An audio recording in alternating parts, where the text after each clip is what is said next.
Muy buenas. En la confluencia de 4 galaxias, marketing, datos, tecnología y derecho, hemos creado este espacio, donde entrevistaremos a DPOs, CMOs, CDOs y otras criaturas salvajes de procedencia dispar. Yo soy Sergio Maldonado y esto es Masters of Privacy en castellano.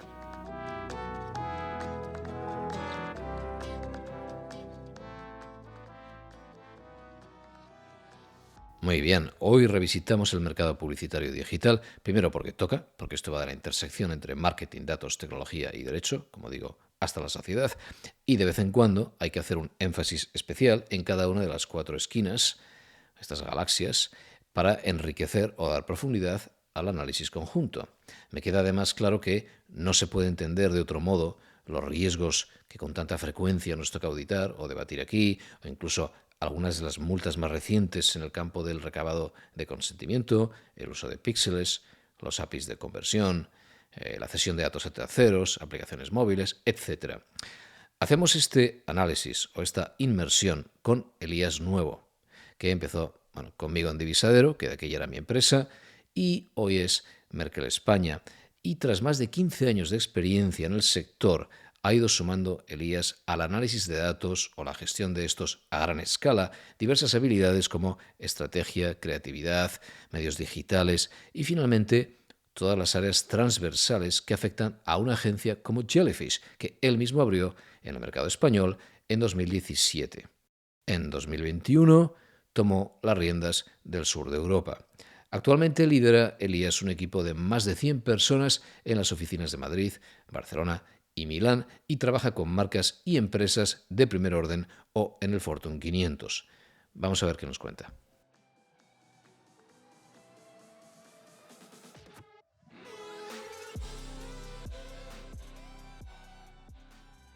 Elías, gracias por venir. Gracias a ti, Sergio. Mira, a ver, te voy a preguntar, porque tú tienes, yo creo que una perspectiva bastante privilegiada en cómo se gasta el dinero ahora en el mundo digital, y todo es digital, o sea que ya viendo cómo está creciendo el pastel, ya poco queda que argumentar ahí. Pero mi gran inquietud estos días es esta del cortoplacismo creciente en la toma de decisiones de inversión. Y ya teníamos el problema un poco exacerbado por la dependencia excesiva en ciertas métricas, de que si solo favorecemos aquello que se mide bien, obviamente en la distancia corta todo se mide mejor y siempre va a ser sacrificado aquello que queda más postergado en el funnel o en cuanto a consecuencias. Entonces la pregunta para ti ¿es posible que la gente, o tú que has percibido, porque has vivido algo que yo no he vivido, que es, ¿crees que la gente está comprando más o pagando más por ese humo de la parrilla que por la sardina en el plato dentro de 3 días? Seguramente sí. Aquí tenemos que entender un poco el cambio de ecosistema, ¿no? Venimos de un mundo, ya en entornos, hablamos de entornos de marketing o de publicidad, venimos de un mundo no digital, no conectado, donde tenías ciertos espacios donde tú eras capaz de sponsorizar para poder comunicar con tu audiencia, ¿no? Al final es tu espacio privilegiado, como tú decías, para donde no llegas de forma orgánica. ¿Qué pasa? Que, claro, de hace 30, 40 años teníamos ciertos espacios, estaba muy limitado en todos los rangos, ¿no? En la conectividad, pero también en el formato que tú podías utilizar y, por tanto, la creatividad que le metías a ese formato. Hoy en día, el número de tecnologías, el número de plataformas y el comportamiento del usuario nos ha llevado a una autopista de 18 carriles, por decir un número, donde los coches van en diferentes direcciones, coches, autobuses, motos, cualquier vehículo que te puedas imaginar. Y al final lo que hace es que el caos y la data que esto genera es tan grande que crea una urgencia o una necesidad de retorno, necesidad de input positivo, que creo que muchas veces es exagerado y no nos permite ver, digamos, el contorno de lo que estamos haciendo, ¿no? Que no deja de ser volviendo a las esenciales, comunicarnos con el consumidor, comunicar lo que es nuestra marca, comunicar lo que es nuestro producto y generar una relación que debe ser largo plazo, que debe ser de continuidad y donde habrá hitos en el medio que será un poco comprar tu producto, comprar tu servicio o incluso suscripción si es que es algo más a largo plazo, ¿no? Pero sí que es verdad que la incertidumbre financiera, el entorno, la complejidad tecnológica y de plataformas hace, pues obviamente, que nos cueste mucho más decidir qué hacer, cómo medirlo y sobre todo, darle un peso al resultado, ¿no? Muy bueno lo de la autopista. Es muy buena analogía. ¿Cómo estructuras en tu cabeza esta idea de la campaña, esta idea de la publicidad digital, esta idea de la comunicación digital? ¿En qué partes del funnel? Es muy buena pregunta, porque además vemos un montón de cosas con todos los clientes que tenemos y vemos que tú al final tienes un funnel y si eres cortoplacista, lo más probable es que tiendas a saturar la parte más baja, ¿no? La parte más de una vez que la demanda ya está generada, tú vas y la cubres, ¿no? Pero claro, vas tú y va toda tu competición, ¿no? Con lo cual el precio sube y el coste es relativamente difícil de dominar, pero sí puedes llegar pues lo que hemos hablado muchas veces, ¿no? A un ROAS que es sobre lo que se miden muchos, digamos, anunciantes, sobre todo en el entorno digital, ¿no? De cuanto tú puedas o cuanto más me mantengas este ROAS, yo más puedo invertir.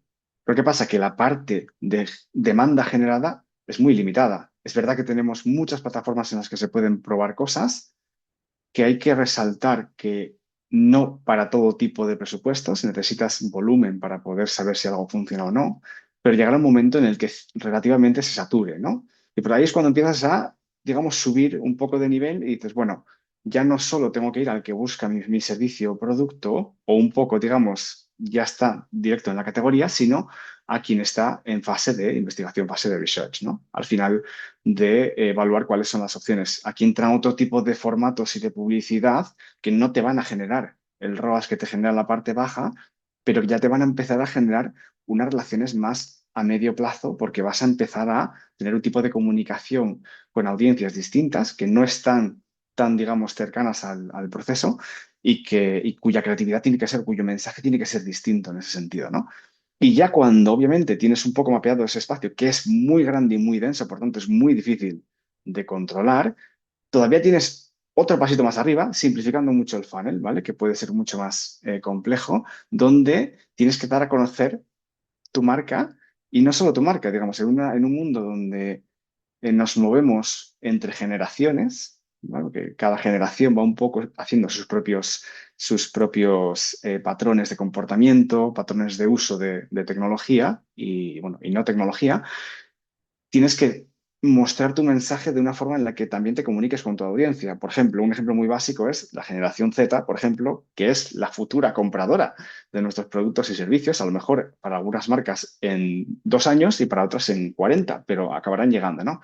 Esta generación, a la hora de cómo tú creas tu proposición de valor, tu proposición de marca, quieren recoger métricas como sostenibilidad, quieren recoger métricas como responsabilidad, quieren ver cosas, quieren ver que tu marca tiene un impacto en la sociedad y en sus vidas que tiene una implicación mucho más alta de la que pues, posiblemente mi generación, que es más millennial, a lo mejor buscamos, ¿no? Y mucho menos si nos vamos a una generación anterior. Con lo cual yo creo que la construcción de marca de todo el funnel tiene que estar muy bien posicionada y pensada para que las tres capas, simplificándolo mucho, fluyan y puedas ir avanzando a los consumidores de fase en fase para generar demanda, que por supuesto aumentará la demanda de la categoría en concreto, porque si tú vendes un tipo de producto específico, cuando tú promocionas tu imagen de marca o de producto, al final estás incrementando la categoría. Qué bueno, vale. Claro, sí, justo, ¿no? Y pensaba, a ver, ¿qué es ROAS, no? Como decías, ¿no? ROAS, claro, si yo vendo aplicaciones móviles o juegos móviles en un mundo muy efímero donde creo una marca cada 3 meses, de estos que son casuales que llaman, ¿no? Para que la gente juegue en el metro, como los de Voodoo. Entonces puedo ir a super performance, ¿no? Busco que se haga el clic casi va a ser ya la instalación. Es decir, entiendo el ROAS, pero justo lo que has dicho ahora, si esa percepción de la marca, el impacto medioambiental a largo plazo, afecta a algo que implica un largo proceso de decisión o una cierta fidelidad que viene incorporada a la naturaleza del producto, ¿no? No solo un coche, sino un seguro, ¿no? El banco, etcétera.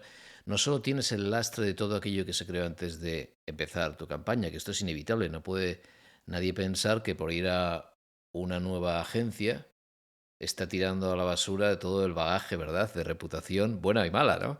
Eh, entonces, una cosa es esta, ¿no? Que mides el ROAS y me parece que eso necesita mucho afilado, claro. Y como dices ahora, el tipo de producto determina 100% todo. Si yo vendo ropa, ¿dónde está el ROAS? El ROAS le estoy asignando un 20% al pozo que queda a futuro porque la marca se demuestra que no es de timo y que no es de usar y tirar y que no se está fabricando destrozando el planeta.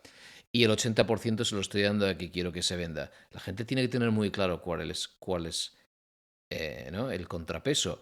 Y mi impresión, y un poco conecto con la primera pregunta, es que la gente que está encargada, precisamente porque nos vamos especializando tanto, la gente que tiene a su cargo el presupuesto, no es capaz de tener la perspectiva completa, con lo cual asignan el 100% del valor a ese 80% que ya me parece poco y se desprecia o se deja un departamento totalmente compartimentalizado que lleva la parte de impacto de marca, ¿no?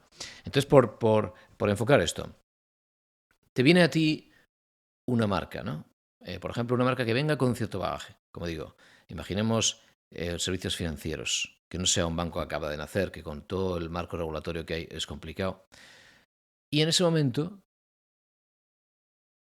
hay una conciencia de que se está heredando ya la marca, la reputación, y de que no se va a conseguir tanto a nivel de rendimiento porque eso está heredado o no, o si realmente se vuelca todo el mérito de la campaña sobre lo que se obtenga en ese ROAS en un determinado plazo. Yo diría que en un gran porcentaje de ocasiones es el cortoplacismo el que marca la ruta a seguir y si las cosas funcionan o no. Es verdad que sí que es verdad que estas empresas a un nivel alto son conscientes de su modelo de negocio, son conscientes de la estructura que tienen y por tanto tienen un legacy, tienen un histórico, ¿no? Que tienen que respetar o intentar moldear, sobre todo a medida que las industrias cambian, pero luego al final no siempre esto se traduce o se baja a entornos más marketingianos, digamos, o a lo que puede ser capaz de o tener impacto un CMO a la hora de ser capaz de encontrar un hueco en el que sobresalir, pero que tenga un beneficio para la empresa que sea real, que sea a medio plazo, ¿no? Al final, normalmente colisionan. El cortoplacismo suele, digamos, llevar a resultados positivos a muy corto plazo, pero que suele requerir sacrificios, y esos sacrificios normalmente son más intangibles, porque puedes tener pérdida de marca, o pérdida de, digamos, aunque solo sea de market share en digital, de que tú de repente pierdas dominio, pero a cambio puedes maximizar resultados, ¿no? El claro ejemplo es, pues antes hablábamos del funnel. Si tú en un momento determinado tienes una marca consolidada y con buena reputación y con buena visibilidad y apagas ciertos elementos más altos del funnel, y no solo tienen que ser digitales, si tú apagas la tele, lo más probable es que tu presupuesto sea más eficiente y por tanto consigas más resultados con menos, digamos, inversión a corto plazo.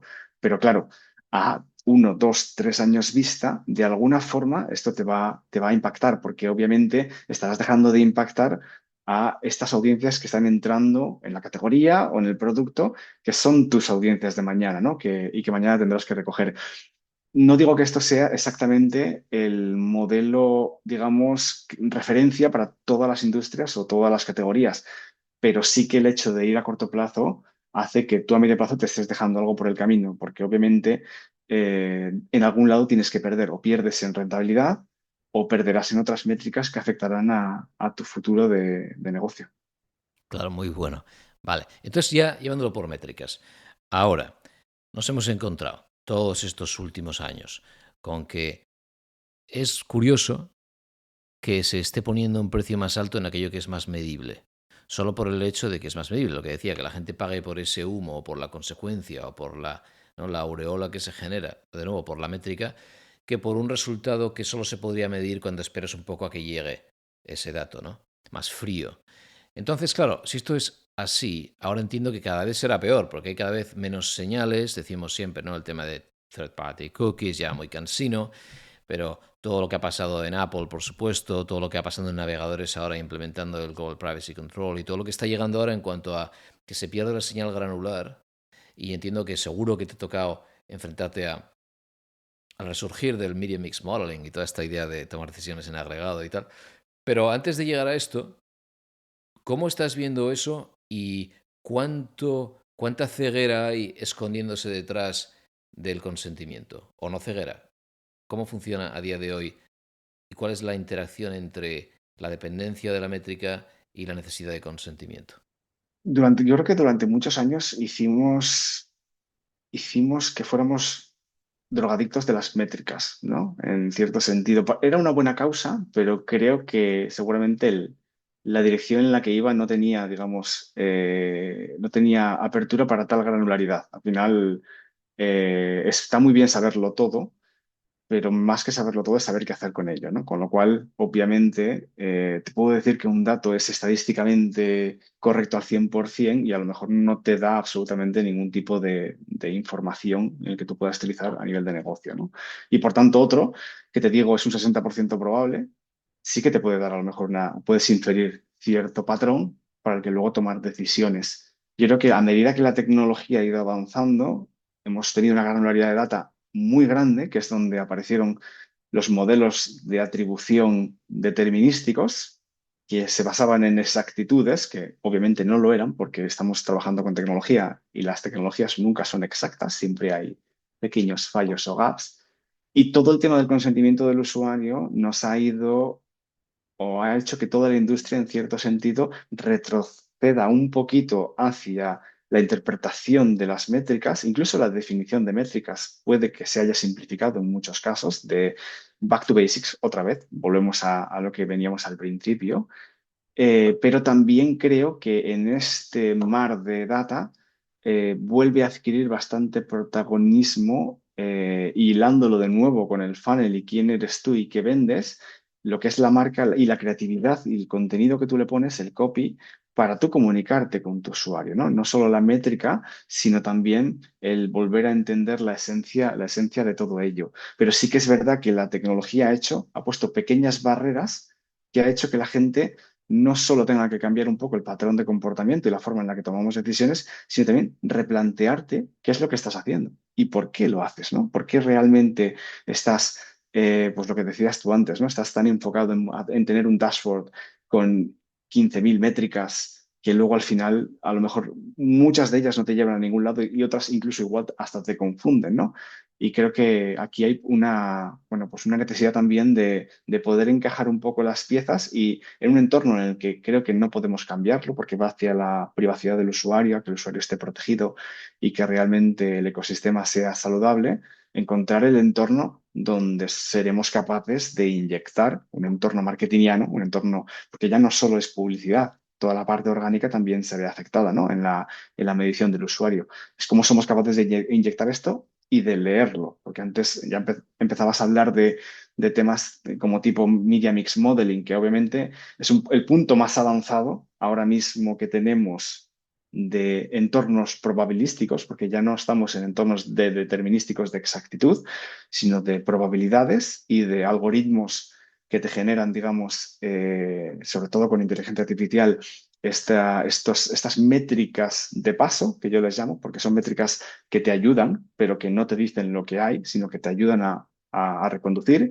y te dicen, pues obviamente, de todo el mix, por ejemplo, de canales, cuál es el que está influyendo más en cada etapa o en cada paso, ¿no? Y incluso también te permite jugar porque que también a veces es difícil también no caer en la trampa, ¿no? Pero porque tienes que hacerlo de forma sensata, pero te permite jugar con elementos de incrementalidad, ¿no? Y hablo de incrementalidad como, pues añadir, digamos, en un plan de medios que tú tienes, añadir una capa para ver cómo afecta al resto de canales y al resto del, digamos, del ecosistema, en este caso de las ventas o de lo que sea tu conversión, ¿no?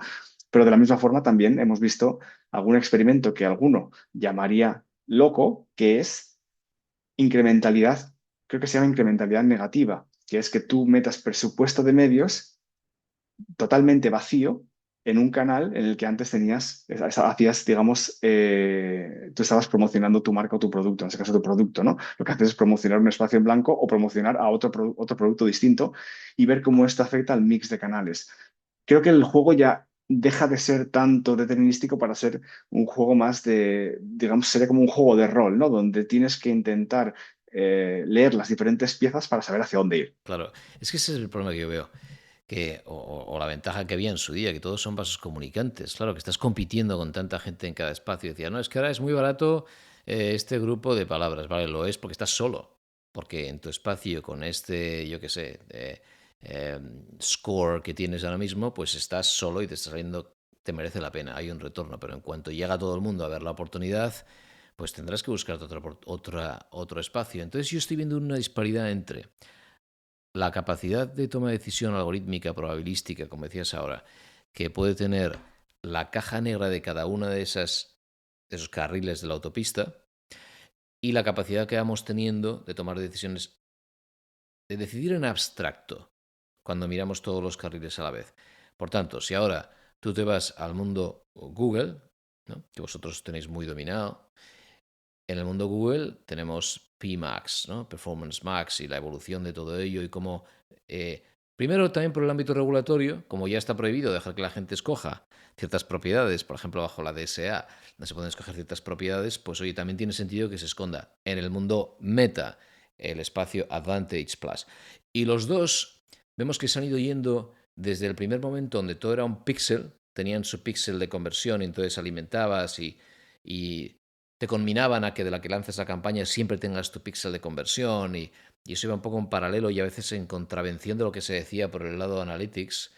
Pero ahora ni siquiera lo necesitan. Ahora empiezan a sacar sistemas, creo que ya es Meta el primero que lo ha sacado y no sé Google en qué punto estaba, acaba de anunciar algún cambio estos días, pero donde ya no hace falta ni siquiera el píxel de Meta, porque ya bajo Conversion APIs que ya todas tienen, en vez de combinar Conversion APIs con señales de lado cliente, con pings estos del momento de conversión, la subida en batch, en bulk, en grueso, de bloques de conversión, de datos de first party asociados a conversión o lo que sea, a la plataforma ya permiten alimentar esa caja negra. Y la capacidad estadística que tiene la propia caja negra de encontrar valor en el siguiente espacio que no esté tan, donde de nuevo los vasos comunicantes no han llegado a saturar esa puja, entonces te va recomendando automáticamente aquello que parece ser más rentable. Claro, si todo es caja negra, tienes ahora, y aquí viene la pregunta, tienes la caja negra de Pimax, la caja negra de Advantage Plus. Tú puedes ver los carriles, pero dentro de esos sistemas solo estás nutriéndoles de tu dato, ¿no? Entonces, ¿cómo consigues crear un valor diferencial desde tu vista de pájaro de todos los carriles? Es que es muy cierto lo que estás diciendo. Al final lo que está haciendo es que, en cierto sentido, todavía es más difícil eludir el cortoplacismo, porque lo que buscan, digamos, todas las plataformas, y aquí obviamente la industria publicitaria también siempre ha sido así, ¿no? Es el cortoplacismo del retorno y de que el pastel se reparta entre todos, ¿no? Pero en este caso, como tampoco es tan medible a nivel granular como estábamos acostumbrados, pues obviamente tiene un impacto muchísimo más diverso en ese sentido. La única forma, obviamente, negar que estos sistemas están para quedarse seguramente sería, digamos, ignorar hacia dónde va la industria publicitaria, sobre todo en digital, ¿no? Teniendo en cuenta que el comportamiento del usuario irá cambiando y es el que hace moverse, digamos, o se mueve entre plataformas, va de una plataforma a otra. Estas plataformas generan sus propios ecosistemas que han tenido que ir cerrando por una necesidad también digamos, de protección propia, porque obviamente cada uno tiene su propia propuesta de valor, pero también el tema de los datos ha hecho que busquen soluciones como las que tú comentabas de Pimax o de Demand Gen, donde intentan maximizar un poco la data que tienen interna, que también es diversa entre ellos, porque entre un Google o todo el entorno de Google, la data que es muy rica es muy distinta de la de Meta, que también es muy rica. Y súper distinta de un entorno como el de Amazon, donde tiene muchísima data, pero también es distinta.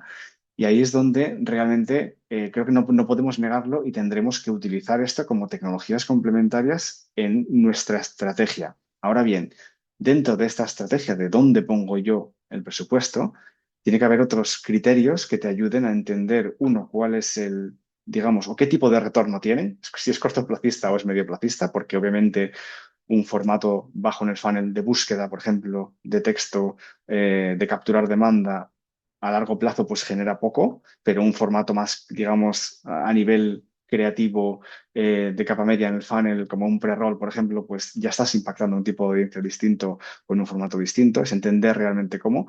Y vuelvo otra vez a hilarlo con el momento, creatividad y mensaje de que está volviendo a coger una relevancia que creo que es, digamos, la más potente de los últimos años en la industria publicitaria. No digo que la creatividad no fuera importante antes, porque a nivel de marca siempre ha estado ligada y estará ligada, pero a nivel de publicidad perdimos un poco la esencia, ¿no? No sé si recuerdas cuando teníamos que hacer estos experimentos de cientos y cientos, incluso miles en algunos casos, de banners distintos, creados de forma programática, combinando un montón de elementos que al final no deja de ser maquinaria que hay por detrás, que también lo puede replicar la inteligencia artificial y que creo que obviamente herramientas que hay en el mercado, incluso una que tenemos nosotros que se llama Pencil Pro, pueden ayudar a esta generación de creatividades, pero tiene que haber una lógica, tiene que haber un pensamiento creativo de ideación y de conceptualización detrás que permita darle coherencia al mensaje que tú le estás dando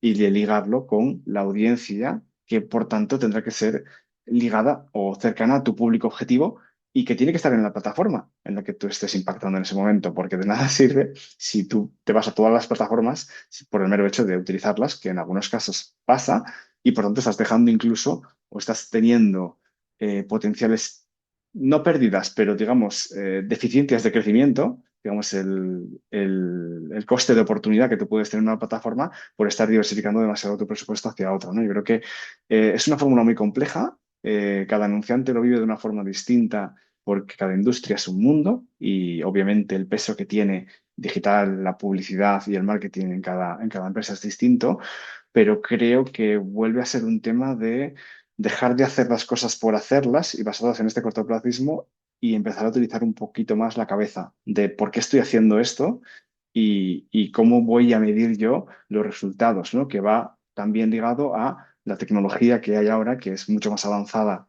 a nivel probabilístico de lo que fue nunca con inteligencia artificial, que realmente es la base de entender realmente cómo la data funciona.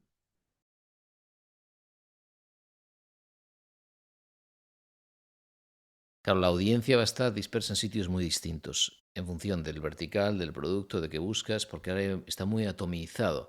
Entonces se está produciendo una cosa muy curiosa. Por un lado tienes esa atomización donde la industria, bueno, incluso por generaciones, ¿verdad?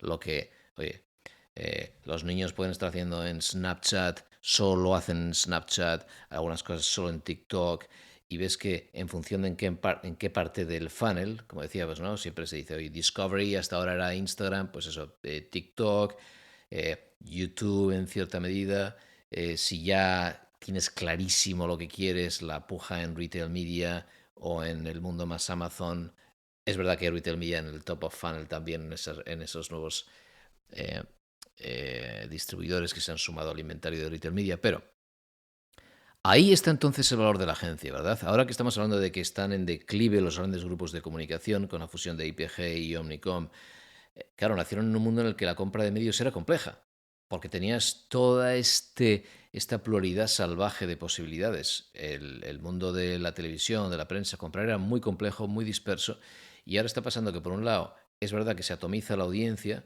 pero también es verdad que se centraliza toda la generación de ese dato e incluso la plataforma de generación de demanda, la plataforma de satisfacción de la demanda, todo lo que está pasando en TikTok Shopping, yo estoy viendo cómo compran los chavales ahora, al menos los míos, ¿no?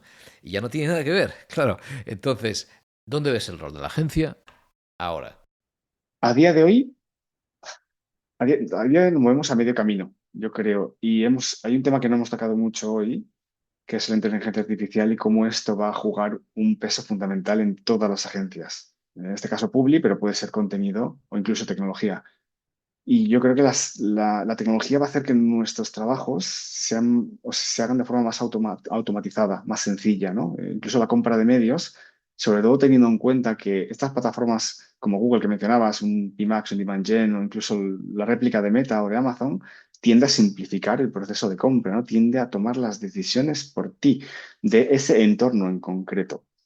Nuestro rol va a ser, bajo mi punto de vista, muy consultor, muy consultivo, de ser capaz de saber entender todos los elementos del ecosistema, tecnológicos, de negocio, de inversión, de data, y de ser capaz de trabajar en desarrollos, digamos, al final obviamente la inteligencia artificial está haciendo que todo el mundo está buscando, digamos, cómo acelerar lo que ya hay, cómo hacerlo más eficiente, más rápido, más barato incluso, porque obviamente los anunciantes, eh, todo lo que sea, digamos, eficiencia de costes, generará mayor retorno, siempre será los oídos muy grandes y los ojos muy abiertos, ¿no? Al final, con lo cual, yo creo que esta generación de tecnología complementaria puede ser muy importante para el rol de las agencias, aquellas agencias que se mantengan muy tech-driven, muy de construir tecnologías, no que reinventen la rueda, sino que potencien, que hagan hacer la rueda ir más rápido, ¿no? De tecnologías que puedan situarse pues, por encima de los entornos de compra de medios,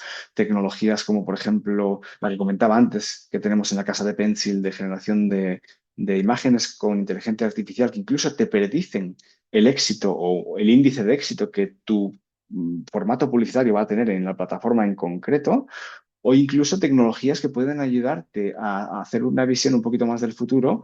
Ahora, por ejemplo, de hecho, hace poco lanzamos públicamente una plataforma que se llama Share Model, que lo que hace es básicamente consulta, digamos, la marca que tú le digas, en este caso tu marca, contra tus competidores, a todas las inteligencias artificiales que hay, las principales, obviamente tienes Gemini, tienes ChatGPT, tienes Perplexity y un par de ellas más, y lo que te dice es la percepción que tienen la inteligencia artificial en cada uno de los modelos y en conjunto de tu marca con respecto a tu competencia.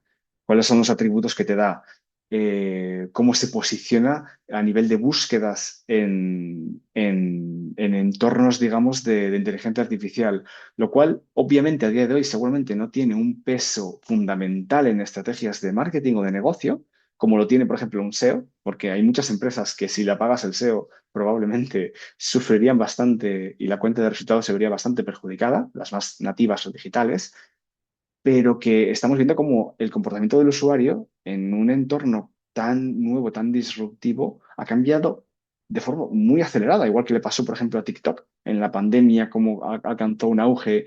Y este comportamiento del usuario es el que está cambiando o que tiene que cambiar las reglas del juego de lo que nosotros hacemos. Entonces, entornos nuevos, digamos, tenemos que tenerlos perfectamente cubiertos y entra dentro de esta consultoría, pero con un alto componente de tecnología.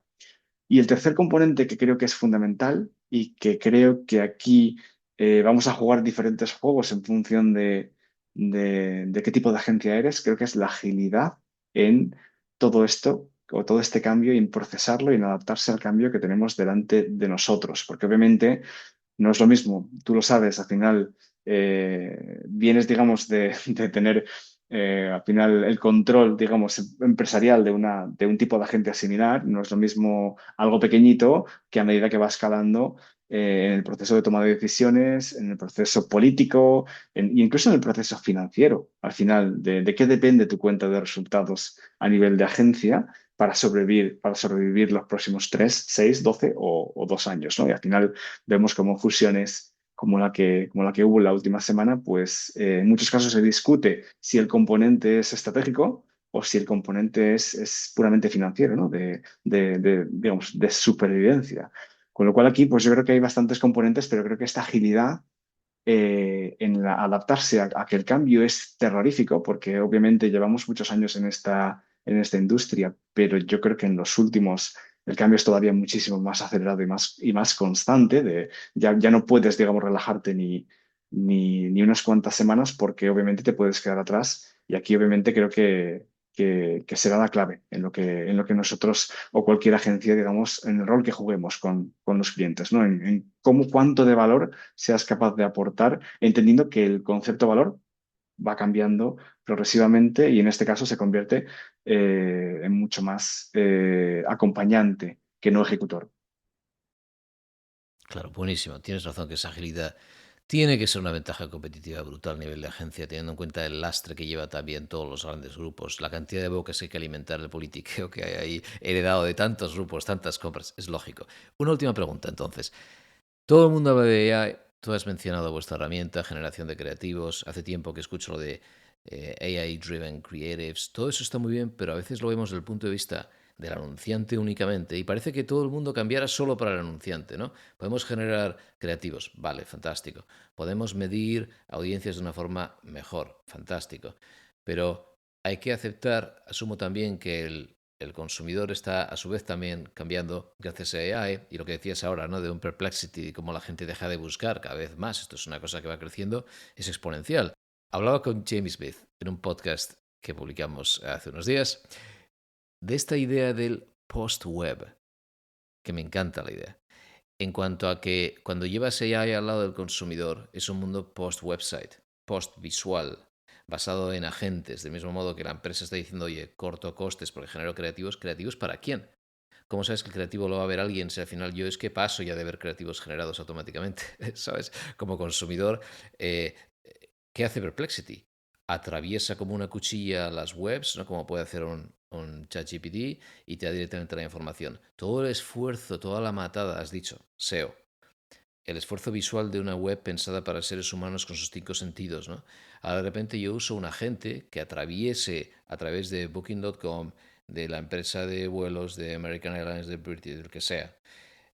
Atravieso por Airbnb, atravieso el restaurante y automáticamente todo esto está generando, está siendo comprado por un agente. Es decir, el anunciante ha automatizado, ha reducido costes, ha generado creativos, ha hecho todo lo que tú quieras, pero yo como consumidor me he saltado 7 webs de un plumazo para organizar mi viaje o para hacer una reserva o para contratar un seguro. Con lo cual, AI contra AI, sistema contra sistema. Ahora nos ponemos a pelear en el funnel, ¿no? Entonces, ¿cómo vas a llegar a mí? Cada vez es más difícil. ¿Tenéis pensado algo para este mundo si es que no te parece demasiada ciencia ficción? A ver, es cierto que es complejo porque obviamente el comportamiento del usuario cambia tu estrategia, pero tu estrategia también cambia en cierto sentido la interacción que tú tienes con tu marca, tu producto con el consumidor, ¿no? Y todavía tenemos que entender y ver hacia dónde evoluciona el modelo de búsqueda a través de inteligencia artificial, sea un, digamos, LLM o sea un agente directo que tú le puedas poner como marca y ver, digamos, cuál es la satisfacción de esto o o para qué se utiliza, ¿no? Porque obviamente a día de hoy sabemos que hay mucha gente que a la hora de buscar un producto se va a un entorno como Amazon, ¿no? Directamente vas y tienes una búsqueda directa. En cambio, hace 15 años probablemente tu naturaleza era ir directamente al buscador, ¿no? E incluso en las generaciones más jóvenes estamos viendo cómo para cierto tipo de contenido ya no buscan en un buscador, sino que se van a TikTok, ¿no? Y buscan directamente en TikTok. Y yo creo que el tema de la inteligencia artificial tenemos que ver cómo avanza también a nivel de búsqueda en el comportamiento del usuario. Es decir, ¿va el usuario a querer recibir el mismo tipo de información en el LLM, en Perplexity, en ChatGPT o en Gemini, la misma información que puede recibir en un Google o en un Bing, digamos, a nivel de búsqueda? Y sobre todo, ¿lo va a hacer para cualquier tipo de búsqueda? Yo creo que no. Yo creo que se creará probablemente un nuevo segmento, categoría, y que lo que haremos será diversificar un poquito más las estrategias en base a cómo tú quieres comunicar o responder con información a tu audiencia, ¿no? Al final, el entorno web seguramente no desaparecerá, porque obviamente es parte del ecosistema, pero sí que ya lo estamos viendo como ligeramente se está transformando, porque ya mucho, digamos, de la interacción, sobre todo con las nuevas generaciones, que creo que serán las que marcan el paso, ¿no? El formato en el que estas generaciones consumen el contenido ya no es tanto a nivel texto, ya no es tanto la web tradicional, sino que es mucho más orientada a la parte audiovisual, al vídeo. Obviamente TikTok es una referencia en este sentido, pero el resto de webs van hacia ahí, ¿no? Y vemos también que a nivel publicitario, pues impacta, ¿no? A nivel, el formato en el que tú tienes que incorporar publicidad audiovisual va en crecimiento constante, y ahí tenemos incluso plataformas como Connected TV que están en súper auge. Mientras que el tradicional banner web, pues obviamente va, digamos, perdiendo un poquito de relevancia, pero porque el comportamiento del consumidor va cambiando ahí, ¿no? Yo creo que tendremos que ir adaptando un poco los comportamientos, pero también entender cuáles serán los modelos de negocio que hay detrás de cada una de estas o de estos componentes, digamos, de inteligencia artificial en esta comunicación con el usuario, ¿no? Porque si tú a través de un agente simplificas un montón toda esta cadena de comunicación con tu consumidor, pero estás impactando negativamente en lo que eres tú percibido a nivel de marca, pues obviamente a lo mejor no te compensa, ¿no? Es como poco haciendo un símil, es como si una empresa elimina el call center, lo pasa todo a un chatbot y de repente se pierde la esencia de una comunicación directa, de una comunicación constante, de tener a alguien que está ahí para ti en un entorno en el que tú como audiencia lo necesitas, porque cada audiencia es un mundo, pues obviamente el paso sería negativo, ¿no? Pero si ayuda a automatizar y a la vez genera un valor positivo, ahí sería, digamos, el sweet spot, ¿no? El punto álgido de lo que se quiere conseguir. Lo que pasa que obviamente es una batalla también bastante compleja y que creo que será larga porque esto está empezando. Estupendo, Elías. Muchas gracias. Muchas gracias a ti, Sergio.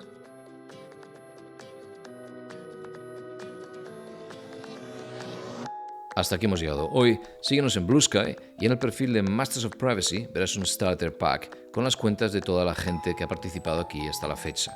También puedes consultar las notas del episodio en mastersofprivacy.com. Y si te apetece, puedes seguirnos en LinkedIn, donde hay un canal específico de Masters of Privacy con materiales complementarios y algunos esquemas o chuletas ilustrativas de vez en cuando. También puedes enviarnos sugerencias para futuras entrevistas. Todo ello, bienvenido. Gracias y hasta la próxima.